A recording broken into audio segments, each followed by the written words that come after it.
Today I am excited to make for you probably my favorite plant-based burger recipe that there is out there.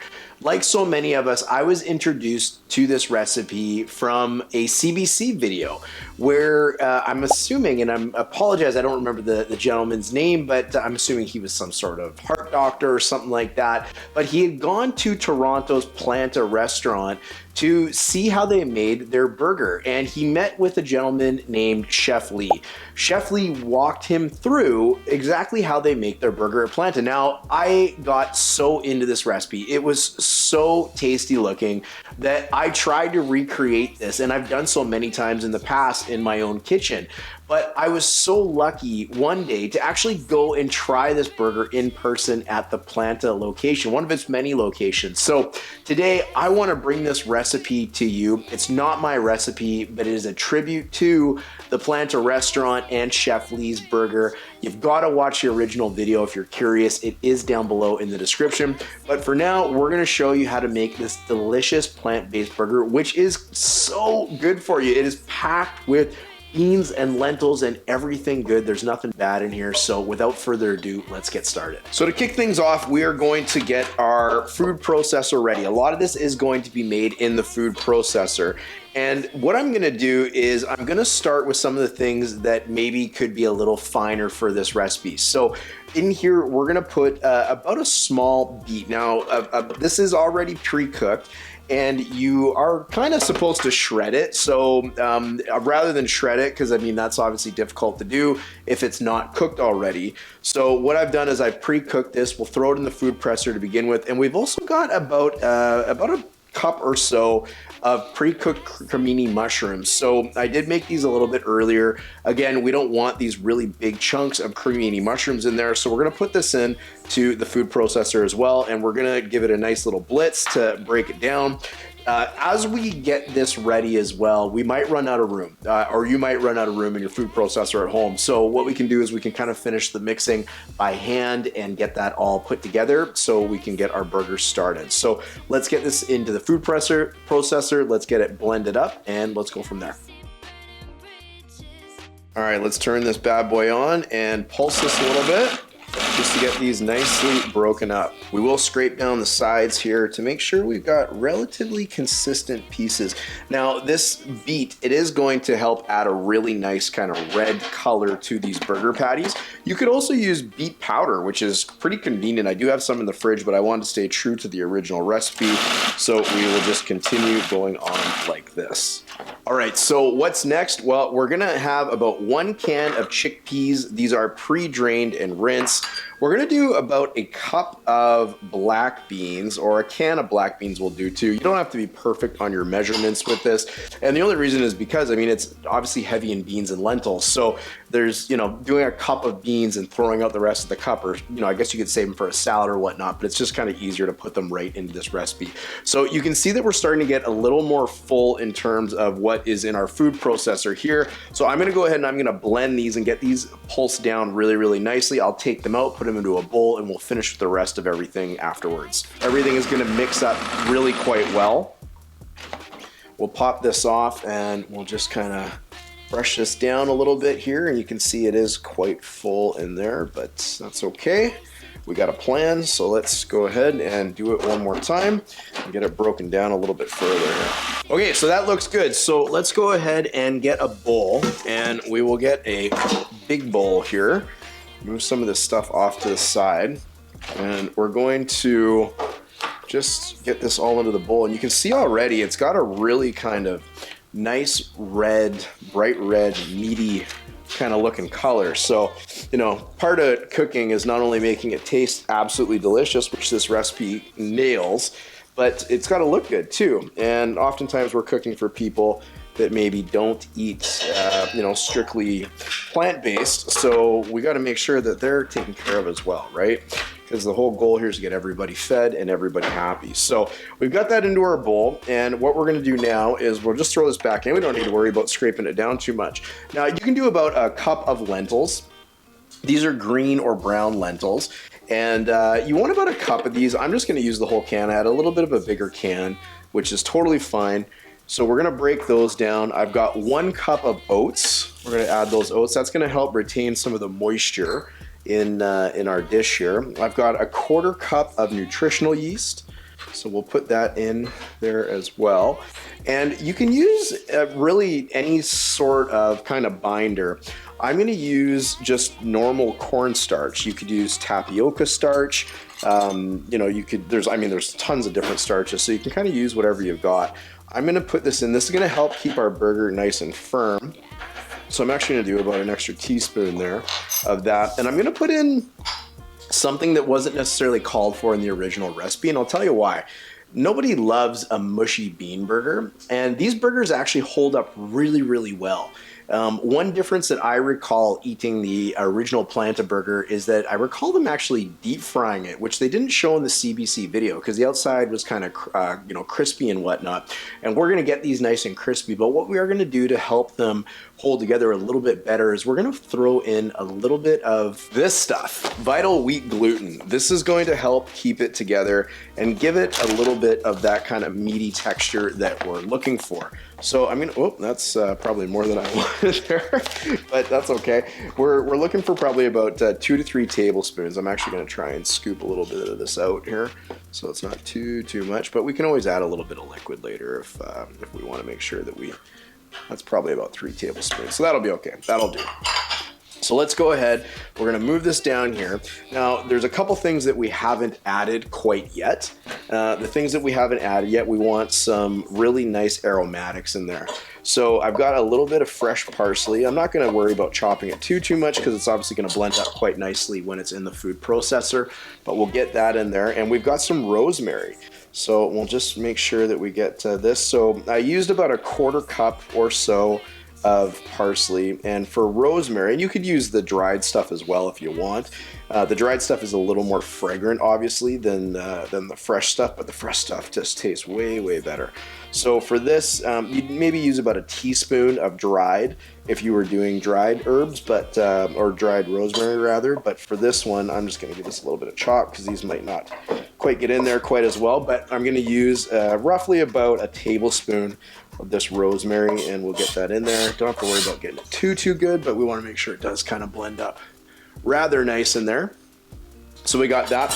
And then the only other thing that you're thinking, and you'd be right, that we're missing is salt and pepper. So let's get some salt and pepper in there. And for our salt, we will do about a teaspoon of salt because there's really nothing in here that's salty as of yet. So we'll put that in there, and we'll also make sure we get some nice fresh ground pepper in these. And if you like a little bit of spice, you can add a little bit of spice. Go for it. These are your burgers. You can put in whatever you like. Maybe a little bit of cayenne pepper. You know, you could do maybe about a 1/4 teaspoon of that, and that would give it some really nice flavor as well. You certainly don't have to, though, if you're not into it. You know, the kids are going to be eating these, so anytime I add spice, they're like, it's amazing how quickly they can tell that's in there, then they won't eat it. So let's not worry about that. So we've got everything in there.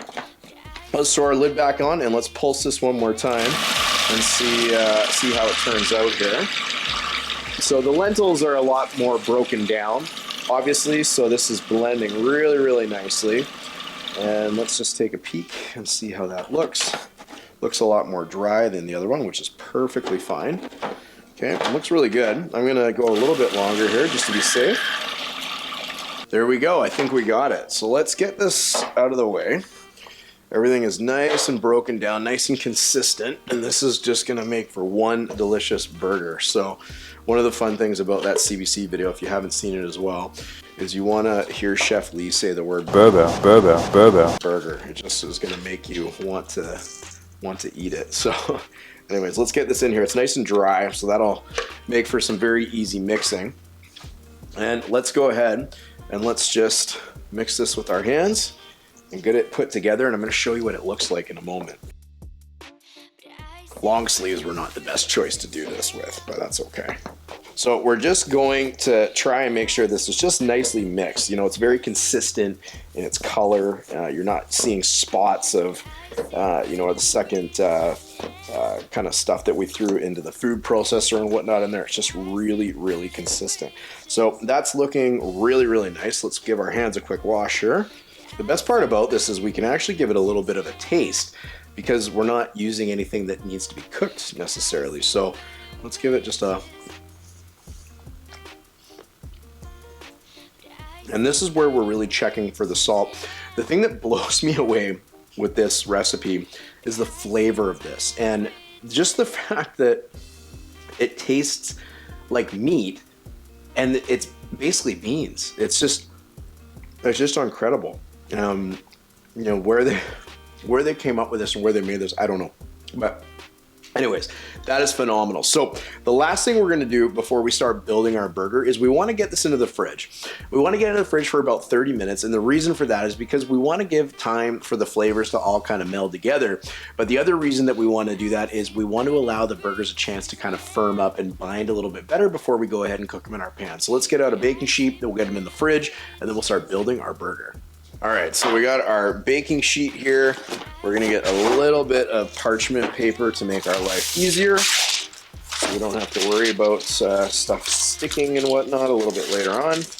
And we're just gonna go ahead and make our patties. So we're gonna make nice, generous, oh, the thing's gonna roll on me here. So we're gonna make nice, generous, lovely looking patties. If you got a burger press, you know, you certainly could use a burger press to make them nice, but they will be a little bit difficult to get out of the burger press just because you know, it's bean, right? So you know, you can give it a go if you want, or you could also just kind of press the top down once you get them on here. But let's go ahead and make our burger patties. Now, I find that these are a little bit better the thinner they are. At the end of the day, they are bean patties, right? So a bean patty is not going to hold up quite as well as a meat patty. So if you make them a little bit thinner, that means the outsides are going to be a little bit crispier. And if the outsides are a little bit crispier, they're going to help that thinner burger kind of hold up better when you bite it. So you could even kind of look at doing almost like a smash burger type idea and having multiple patties on one, which is going to help it hold up really well as well. So let's get our burger press and let's press these down and get them nice and consistent for us. Okay, so let's just smush these down a little bit better. Make sure they're not too wide for our buns. Aren't they just a beautiful color though, eh? Like, they just look so good. All right, so our patties are ready. I'm going to throw these in the fridge because we're going to cook these for dinner tonight, which is going to be exciting. And the rest of this can be for other patties that go in the freezer. So you always got some burger patties, you know, ready to go. So they look absolutely delicious. And we're going to get them into the fridge and we'll be back when they're ready to cook. Okay, so our burgers have been sitting in the fridge for about 45 minutes at this point. So now it's time to get them on the pan and start building everything together. So if you haven't done so yet, you want to get a pan on the stove and get it ripping hot here. So we have had this on for actually quite a little bit now. And what we're gonna do is we're gonna add some oil to this pan. You can be comfortable adding oil because there's no fat in these bean burgers, okay? And we want to get these nice and crispy on the sides so they not only hold together nicely, but they're also going to give us that kind of bite that we're looking for. So we'll get these ready here. These are the ones that are actually going to go in the freezer a little bit later, so we'll put those to the side. And these are our burgers. So let's go ahead and get these on the pan. That oil should be nice and hot. You can hear the sizzle there already. And we're gonna make a couple smaller ones maybe for the kids. So we'll get those on as well. And we'll let these start cooking. Now, we do not want to move these for a little while. We want to let them get nice and crispy on each side. So we'll leave them on for probably about 5 minutes or so on each side. Let them cook really nicely. Now those burgers are cooking away. We're gonna get our buns prepared as well. These are great buns. They are completely plant-based, so there's nothing in them but really delicious bun. They're called Gold Buns by Dempster. They're really, really nice. So to start with, you're probably wondering, should we toast our buns? And the answer to that is yes, absolutely we should. So I'll show you a really easy way that we can do this nice and quick. Let's run over to the stove here. And we're gonna go ahead and just kind of move this out of the way. We'll turn on this front burner here and we'll let that get nice and hot. And while that's getting nice and hot, we're gonna grab our tongs and we're just gonna go like this. So we're gonna put the burger bun there like that. and we'll just let it sit. So this is gonna help give a little bit of crunch to the bun. It's also gonna help our sauces hold up a little bit better when we put them on. So this is definitely what you wanna do. All the restaurants do this as well, and we're just gonna get this nice and toasted so it looks really good. So that's kind of like what we're going for. And this will help us allow to start building our burger buns in advance, so when these are ready, we are ready to eat. So it has been a few minutes. Let's give these a little check and just see how the bottoms are doing. So they're starting to come along. You can see they're browning up nicely. So when they start to look like that, we're gonna go ahead and flip them. It definitely is crisped up the way that we've been looking it to, and they all are getting a little bit of an equal exposure to the oil there. So we'll let that kind of continue to cook here for another few minutes. And you likely noticed that our pan was starting to smoke. So this is pretty common because they are cooked the way we want them on the top. So we're gonna get those into a preheated oven and let them finish just getting heated up on the inside. But in the meantime, let's go ahead and build our burger buns. So this is gonna be relatively simple, but it is gonna be really, really delicious. So we'll build 2 to kind of get this started, and we'll maybe worry about the other ones a little bit later on. So to begin with, we're gonna get some mayonnaise on there. So this is a plant-based mayonnaise. This one's actually a spicy one. You can kind of put on whatever you'd like. And obviously, again, there's not a lot of fat on these, so you're gonna want to get, whatever. Oh, geez, just making lots of spurts here. Get on as much as you kind of are gonna enjoy. On the other side of the bun, I made a really nice kind of tomato relish. It's gonna get a little bit of a sweet to it. It's gonna get a little bit of an acidity to it, and just really help kind of bring this burger together and make it really, really delicious. Not the type of thing I would probably end up giving to the kids. On top of this, we're gonna top this with a little bit of lettuce. Make sure that looks really, really nice like that. We're gonna give it a few pickles, like this. Make it look really good like that. Now we've got some cheese sauce as well that we're gonna throw on here. I'm gonna get a few pieces of veggie Canadian bacon on there. You can do any, type of bacon. This is just what I had in the fridge to be able to kind of put it together.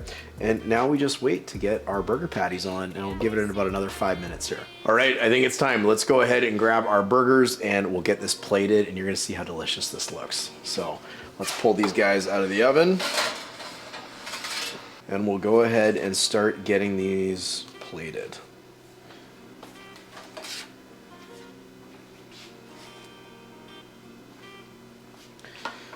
All right, now time for our cheese sauce, and we're gonna wanna be nice and generous with this.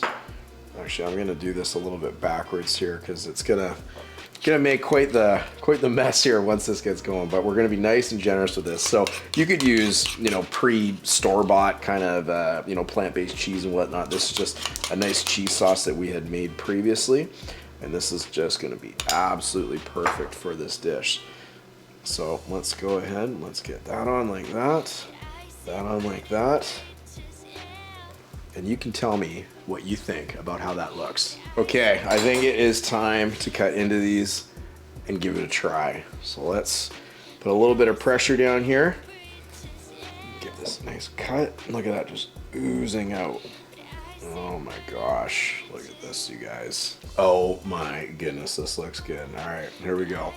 A little bit of a bite.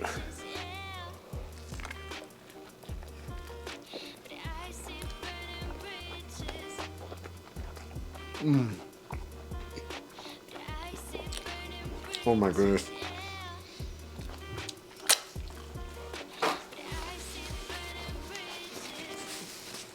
The flavor from the burger patty, along with the tomato jam and the cheese, is just unbelievable. And is this not what a burger should be like? Just messy and all over your hands, but absolutely, absolutely delicious.